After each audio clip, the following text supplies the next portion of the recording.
doing right now, like we are so happy. I sit just down to be all sitting. day in work. I leave my seat twice a day. I should not be like dying to sit down on the train. Yeah. But it's It's just an I don't app, want to stand and the stop and go and people bumping into you. I just want to sit down, put my head down, and close my eyes. That's it. I still can't believe how people will just like the crowding in front of the door too. I still can't believe people do that. Like how do you it's like just by pure logic. If a train's coming and people are standing by a door to get out, and then you're standing there to get in, if you want to get to the seat quicker, you should still let them go out first. But if you move, someone else is taking your spot and they get in the seat first. It should be a conjoined thing. Or if another door isn't as crowded as yours and somebody sneaks in there first and comes around and grabs your seat. Yeah. It should be a standard rule. It's a lot of technique goes into train. Real There's a lot of technique that goes into it. I mean, when I'm watching, sometimes I'll stand like somewhat in the middle of the platform when I'm waiting, and I'll gauge out what, if I see a somewhat empty car, I'll jet towards it and try to maneuver my way in and see how many people are coming to the door. There's a lot of technique. There really is. Do you do racial profiling on the train? Absolutely. I do Absolutely. Too. I do too. I do a lot of profiling. I get on at Fulton. The next stop is Wall Street. So if I see somebody in a suit, I go and stand there because there's a decent chance that person's getting off at Wall Street. So is that okay? So say you're approaching Grand Street and there's an old Asian lady sitting there. Absolutely, with the you go plastic right bag to with it. the Asian lit, and there's no one else on the train, but every seat's taken. Are you allowed to walk right up to her and hold the pole in front of her Absolutely, face? you are absolutely allowed to do that. There's nothing wrong with that. Oh That's using context clues and using your best judgment. Fulton Street, a lot of black people get off at Fulton Street. Yeah. That's maybe 6 or 7 stops away from Flatbush Avenue. If I want a last ditch effort to get a seat, So you have to I'm do going that. towards the black people. Yeah. Because most black people, if they get off at Fulton Street. Do You got the students at DeKalb too, of course. Yep. How about this? Do you guys ever choose where you're going to stand in terms of seating preference if someone gets up? Like, I won't stand in the middle of the 3-seat bench. I'll stand because my favorite seat is when the 2 seats, one's attached to the wall and then the other one's in the aisle. My favorite seat is the one in the aisle.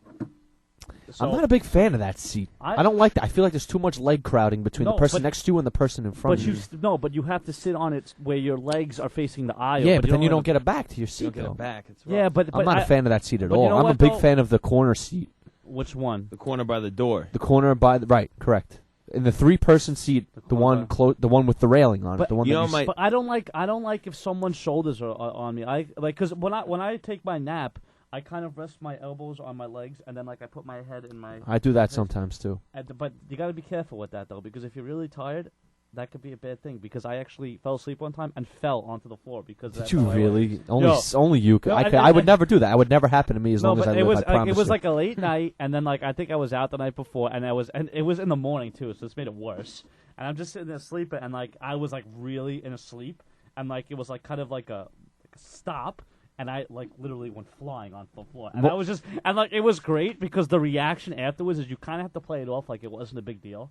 So you kind of just get up and you're like, yeah, whatever. And you sit back down, but it's like, oh, my entire front of my body was just on the fucking floor on the train. It's disgusting. So, SARS and fucking mad cow disease and whatever would be on that floor is now all over me. So I have to sit here for a little bit and then go to work. One thing about the aisle seats, my dad, when he was in the MTA training or whatever, they have to take the trains a lot, and they told them try to avoid the seat closest to the door.